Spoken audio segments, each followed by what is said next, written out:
வறுமையிலும் விடாமுயற்சியுடன் படிக்கும் ஒரு ஏழை மாணவனின் வாழ்க்கையை சித்தரிக்கும் ஒரு சிறு கதை.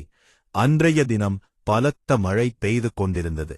சென்னை மாநகரத்தின் ஒரு குறுகிய சந்தில் இருந்த அந்தச் சிறிய ஓட்டு வீட்டின் கூரையிலிருந்து தண்ணீர் ஒழுகிக் கொண்டிருந்தது.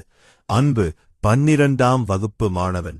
அவனது பாடப்புத்தகங்கள் நனைந்துவிடக் கூடாது என்பதற்காக தனது பழைய கிழிந்த போர்வையை அவரின் மேல் போர்த்திவிட்டு ஒரு மூலையில் அமர்ந்து மண்ணெண்ணெய் விளக்கின் வெளிச்சத்தில் படித்துக் கொண்டிருந்தான்.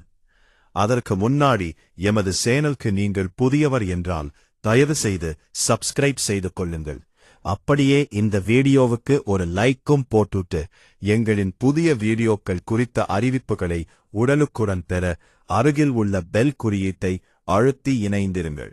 அன்புவின் தந்தை ஒரு கூலித் தொழிலாளி, தாய் அடுத்தவர் வீடுகளில் பாத்திரம் தேய்க்கும் வேலை செய்பவர். அவர்கள் இருவரும் சேர்ந்து உழைத்தாலும் அன்புவின் கல்விச் செலவையும் வீட்டின் அன்றாட தேவைகளையும் பூர்த்தி செய்வது பெரும் போராட்டமாகவே இருந்தது. அன்புவின் அன்றாட நடைமுறை வாழ்க்கை.